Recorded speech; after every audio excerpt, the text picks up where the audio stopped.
وہ ایک گناہگار بنی اسرائیل کی اس کی کہانی موجود ہے کہ وہ آیا اور نیکوکار سے اس نے کوئی بات کی تو اس نے اس کو جھٹک دیا، اور وہ اتنا نیکوکار تھا جب وہ چلتا تھا تو بادل اس کے اوپر سایہ کرتا تھا، اللہ نے اس کو اتنا نوازا ہوا تھا، لیکن گناہگار کو دیکھ کر کے اس کے اندر نفرت کے جذبات پیدا ہوئے، اس نے کہا میرے سے بات نہ کر، پیچھے ہٹ جا، اللہ اکبر۔ تو وہ بیچارہ بڑا رویا کہ مالک میں اتنا گناہگار ہوں کہ تیرے پاک بندے مجھے اپنے پاس بٹھانے کے لیے بھی تیار نہیں۔ دل ٹوٹا، شکستگی پیدا ہوئی، کہا لیکن مالک تیری مرضی، اور واپس پلٹا۔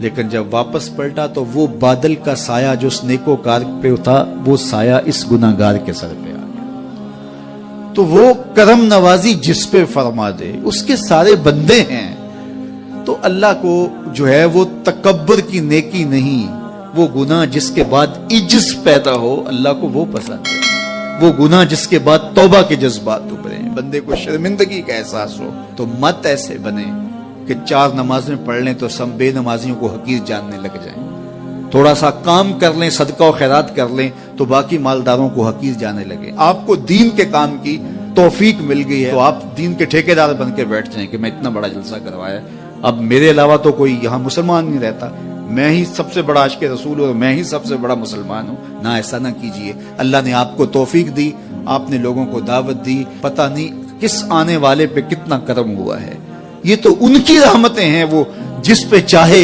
جیسے چاہیں برس جائیں۔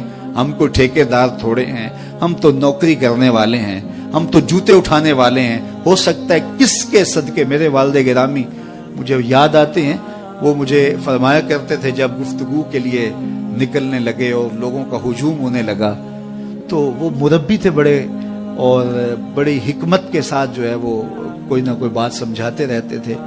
تو ایک دن فرمانے لگے کہ ایک خطیب تھا، بظاہر اچھا خطاب کرتا لیکن اندر سے وہ اتنا اچھا نہیں تھا، تو جب وہ فوت ہو گیا تو وہ بخشا گیا، تو اس نے اللہ سے کہا کہ میرے مالک میرا تو کوئی عمل ہی نہیں ہے کہ میری بخشش ہوگی اور میری مغفرت ہو گئی۔ تو فرمایا کہ ہاں ہم تجھے جانتے ہیں، لیکن ایک دن تو کہیں واز کر رہا تھا، میرا ایک بندہ بیٹھا تھا، اس کو پسند آ گیا، میں نے اس کے صدقے تیری مغفرت فرمائی۔ اٹھ فریدا ستیا تے میلا ویکھن جا، اٹھ فریدا ستیا تے میلا ویکھن جا، وت کوئی بخشیا مل جاوے تے تو ہی بخشیا جا۔ تو پتہ نہیں کس کے صدقے سے اللہ رحمتوں کا نزول فرماتا ہے، بے عمل کو دیکھ کر کے اس سے نفرت نہیں ہے، نفرت تو گناہ سے ہے، گناہگار سے نہیں ہے، لیکن کوشش کی جائے کہ یہ عمل بد چھوڑ دے۔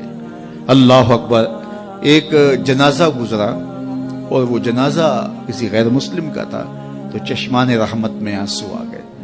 تو صحابہ نے پوچھا کہ حضور یہ یہودی ہے یا عیسائی ہے، کوئی اس کا جو مذہب تھا وہ بتایا، تو فرمایا کہ مجھے اس بات پہ افسوس آیا کہ یہ اسلام نہیں لا سکا اور کفر کی حالت میں مر گیا، تو اگر یہ اسلام لاتا اور جو ہے وہ جنت کی راہوں کا مسافر ہوتا تو کتنا اچھا۔ یہ اس کے ساتھ بھی ہمدردی ہے۔ تو اللہ کی مخلوق، یہ جنت کے اکیلے ٹھیکیدار بننے کی کوشش نہ کریں کہ میرے علاوہ کوئی جائے ہی نہ، جنت کے دروازے پہ میں بیٹھ جاؤں گا کسی کو، یہ زیادتی ہے۔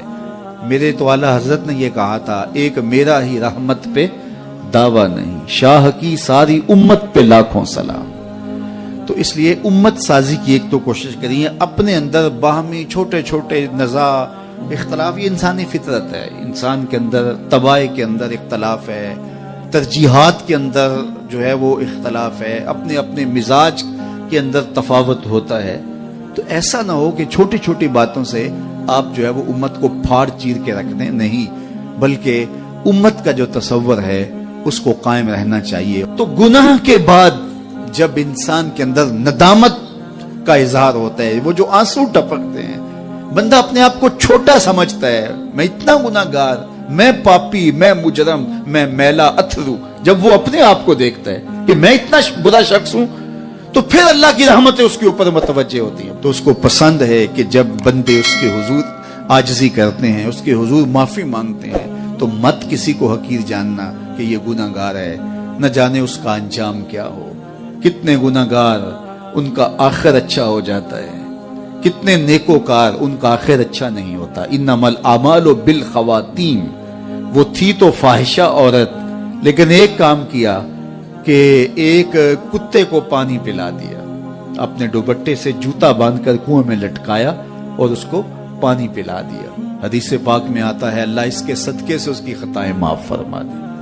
اور ایک نے بلی کو مار دیا خاتون کو، وہ جہنم کی آگ میں جلنے لگی۔ اس لیے کون کس کا انجام کیا ہوتا ہے؟ ہمارے بزرگ فرماتے ہیں کہ بچے سے پیار کرو کہ اس کے گناہ کم ہیں، اور بڑے سے پیار کرو اس کی نیکیاں زیادہ ہیں، اس کی نیکیاں زیادہ ہیں۔ چھوٹے سے اس لیے پیار کہ اس کے گناہ کم ہوں گے، اور بڑے سے اس لیے پیار کہ اس کی نیکیاں زیادہ ہوں گی۔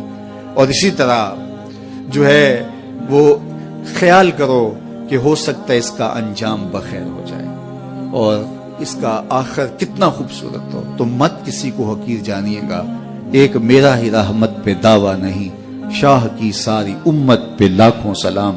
تو حضور کی امت سے پیار کرو، مخلوق خدا کو جوڑنے کی کوشش کرو۔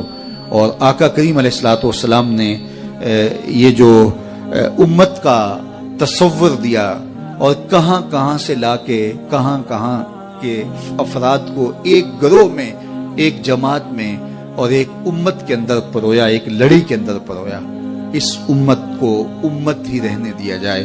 اللہ مجھے آپ کو اپنی پناہوں کا حصار عطا کرے۔